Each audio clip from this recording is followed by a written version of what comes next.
मित्रों नमस्कार प्रणाम। कैसे हैं आप सब। भारत के लाल में आज फिर आपका स्वागत है, वंदन है, अभिनंदन है।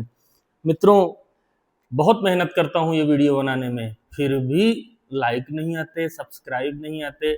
लाइक करो भाई, सब्सक्राइब करो भाई, हम सिर्फ आपके लिए वीडियो बनाते हैं। आज की कहानी मैं किसी नेता के लिए लेके नहीं आया हूं, मैं किसी अभिनेता के लिए लेके नहीं आया हूं, मैं किसी वीर के लिए नहीं लेके आया हूँ, मैं किसी वीरांगना के लिए नहीं लेके आया हूँ। आज की कहानी में जिसके लिए लेके आया हूँ वह अपने आप में एक बहुत बड़ा मैनेजमेंट है।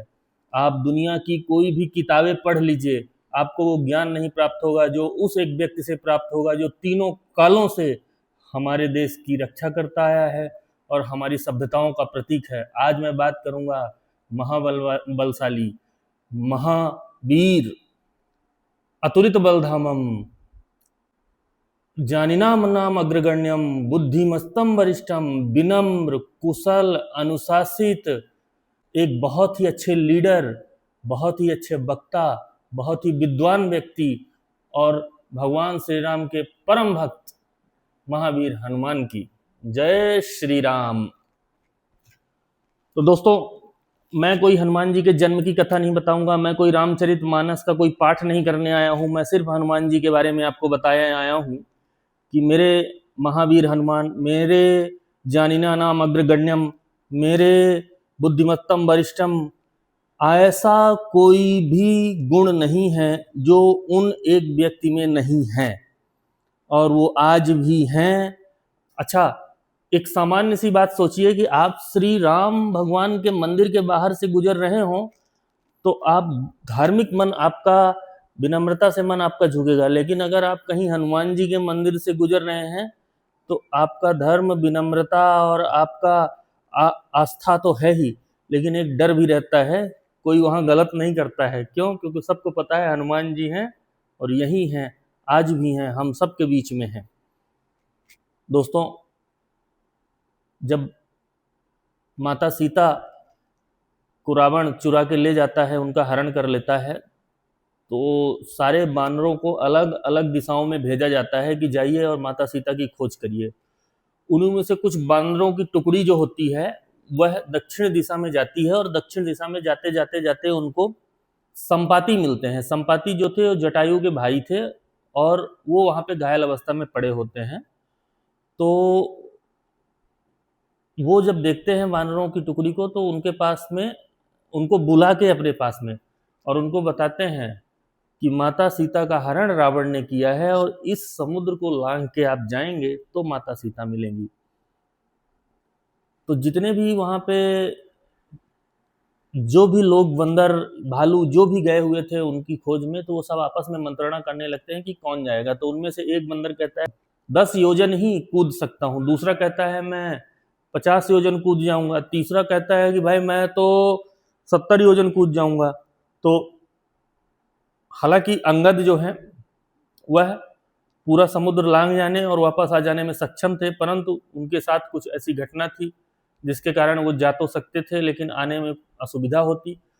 तो उन्होंने, अंगद ने कहा कि मैं कूदने को तो पूरा समुद्र कूद जाऊंगा लेकिन वापस आने में संशय है। तो वहाँ पे जाबंद जी थे, वो बहुत ही वहाँ पे जो है तो वरिष्ठ व्यक्ति थे और वो चिंतित हो गए कि अब क्या किया जाए, लेकिन वो भी बहुत बुद्धिमान थे, उनकी चिंता का मिनटों में ही निवारण मिला। उन्होंने हनुमान जी की ओर देखा और हनुमान जी उन बंदरों के जो मंत्रणा हो रही थी उसके अलग बैठे और कुछ सोच रहे थे। तो उन्होंने हनुमान जी को बुलाया और हनुमान जी से पूछा कि भाई आप जाएंगे क्या। तो हनुमान जी को अपने बल और बुद्धि का एहसास था ही नहीं उस समय कि हम इतने भी बलवान और इतने भी पराक्रमी हैं। तो उन्होंने उनको उस समय बताया कि भाई राम काज लग तब अवतारा, और फिर हनुमान जी सुनते भय पर्वताकारा। और फिर उन्होंने जाबन जी से पूछा, जाबन तो मैं पूछूं तो ही उचित सिखावन दीजो मोही। और जाबन जी जिस तरह वरिष्ठ थे उसी तरह उन्हें वरिष्ठता से कहा कि इतना करहु तात तुम जाई, सीता के सुधि प्रभु सुनाई। आपको कुछ करना नहीं है, सिर्फ सीता माता की खोज करके और कहाँ क्या कर रही है, किस अवस्था में है, वो प्रभु श्री राम को बताना है। ठीक है, यहाँ तक तो एक सामान्य कहानी हुई, लेकिन अब हनुमान जी के बारे में जो एक एक चीज मैं बताना चाहता हूँ वो सुनिए। कि एक तो उनका अपना बल, उनमें कितनी ताकत थी, कितनी क्षमता थी। एक व्यक्ति में क्या ताकत हो सकती, क्या क्षमता हो सकती है कि सारे समूह से अलग एक व्यक्ति जा भी सकता है और आ भी सकता है और सारे कार्य कर सकता है, ये सबको विश्वास था। ऐसे ही कहीं भी कोई समूह, संगठन, कोई कंपनी, कोई व्यवस्था होती है जहाँ पे एक व्यक्ति के ऊपर ज्यादा विश्वास किया जाता है कि ये सब कुछ कर सकता है, तो कुछ लोग उनके भरोसे में रह के काम भी करते हैं। तो हनुमान जी वहां से उड़े, उड़ते उड़ते सबसे पहले उनको सुरसा नामक एक, हालांकि तो वो नाग कन्या थी, लेकिन वो उनको रास्ते में रोकती हैं और कहती हैं कि मैं तुम्हें खाऊंगी। तो हनुमान जी उनसे निवेदन करते हैं कि हे माता, मैं राम काज के लिए जा रहा हूँ, मुझे मत खाइए, और मैं जब वापस आऊंगा तो आप मुझे जरूर, मैं काम करके प्रभु को बता के संदेशा आऊंगा तो मैं आपके पास आऊंगा, खा लेना। लेकिन वो नहीं मानती हैं। तो सुरसा ने रूप बढ़ाना अपना चालू किया। जस जस सुरसा बदन बढ़ावा, तासु दून कपि रूप दिखावा। तो जैसे जैसे सुरसा बदन बढ़ा रही थी, भगवान हनुमान जी अपना रूप दुगुना करते जा रहे थे कि उसके मुख से दुगुना हो जाए। सत्य योजन तेहि आनन कीन्हा, अति लघु रूप पवन सुत लीन्हा।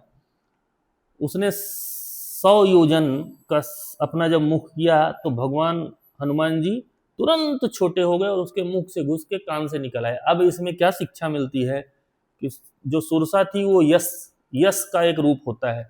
आप जिस तरह बढ़ते जाते हैं आपका यश भी उसी तरह बढ़ता जाता है। लेकिन यदि उस बढ़ते हुए यश में आपने एक छोटा सा रूप धारण कर लिया तो आपकी हर बात भी मानी जाएगी। जैसे ये उन्होंने उसके मुख से घुस के और कान से निकल के दिखा दिया कि मैं तुम्हारे मुख के अंदर चला गया। तो अगर आप उस यश में अपने आप को छोटा करेंगे तो आप सारे काम भी करते जाएंगे और आपके काम भी निकलते जाएंगे। और इसी में उनकी बुद्धिमत्ता भी आती है कि उन्होंने उससे लड़ाई नहीं करी, उनसे भागने की कोशिश नहीं की, अपनी बुद्धिमत्ता का परिचय दिया और आगे निकल गए। अब देखिए कि आगे क्या होता है।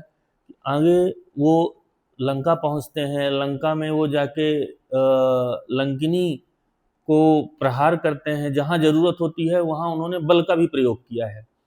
फिर उसके बाद वहां पे विभीषण मिलते हैं। जहां जरूरत होती है तो उन्होंने आस्था और धर्म का भी सहारा लिया है और समझदारी इतनी को समझ गए कि ये किस कुल से हैं और किस तरह के व्यक्ति हैं। तो विभीषण को उन्होंने पहचाना कि यह तो धर्मयुक्त कार्य करने वाले व्यक्ति हैं।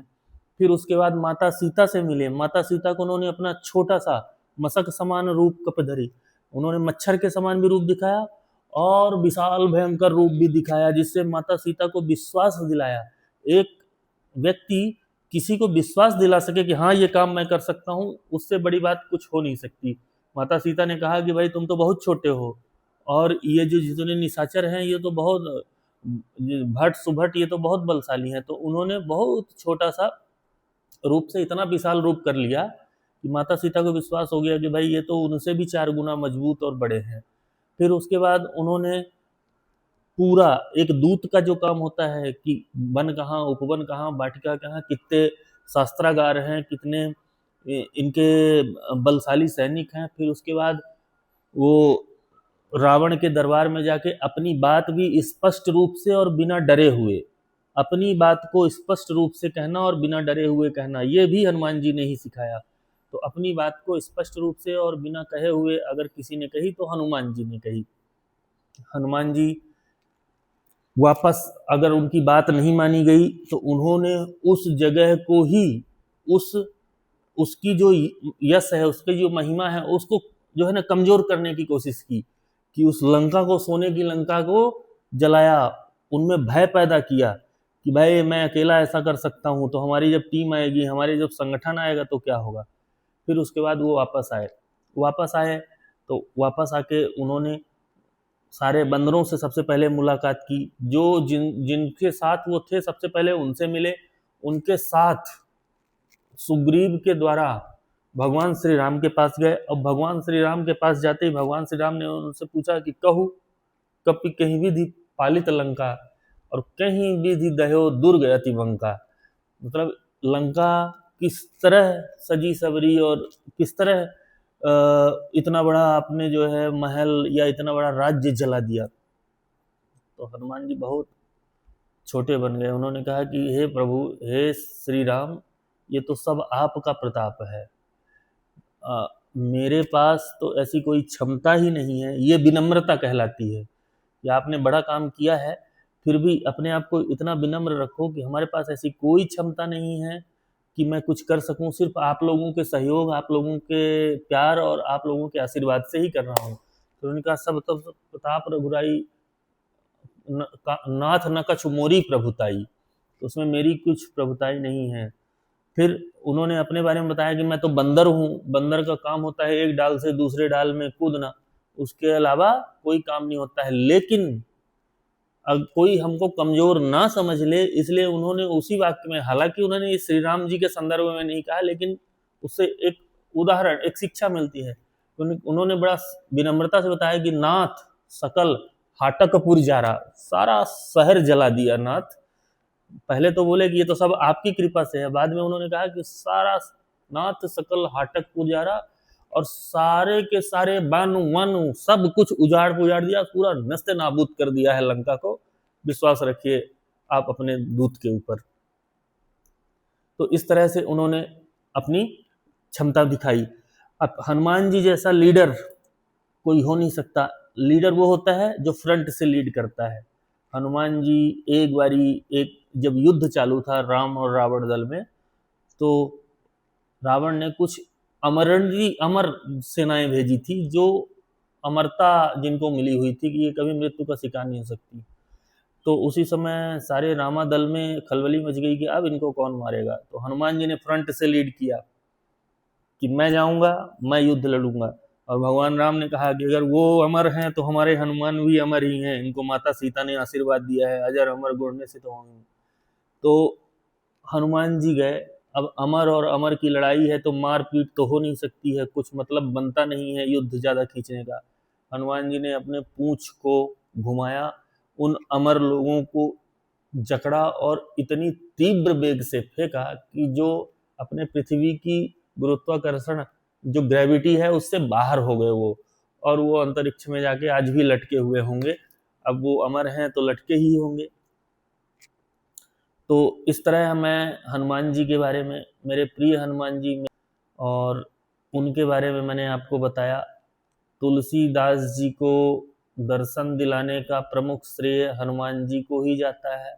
आज भी कई ऐसी कहानियाँ प्रचलित हैं जो हनुमान जी के सेवक हैं और संकट में फंसे हैं, तो हनुमान जी ने उनको किसी न किसी विधि से बचाया है। आपको कई ऐसे उदाहरण आपके आसपास ही मिल जाएंगे। आज भी मेरे जानकारी में भी 2-4 लोग ऐसे हैं जो हनुमान जी की परम भक्त हैं, और उनको कहीं ना कहीं हनुमान जी ने अपने होने का एहसास दिलाया है। तो मेरे मित्रों, मेरे भारत के लाल के दर्शकों, मुझे लाइक करिए, मुझे सब्सक्राइब करिए, और निरंतर मेरे वीडियो को देखते रहिए। मैं आपके लिए कुछ नई नई चीज़ें लाऊंगा। मैं बिल्कुल भी कतई पैसे के लालच में नहीं आया हूँ।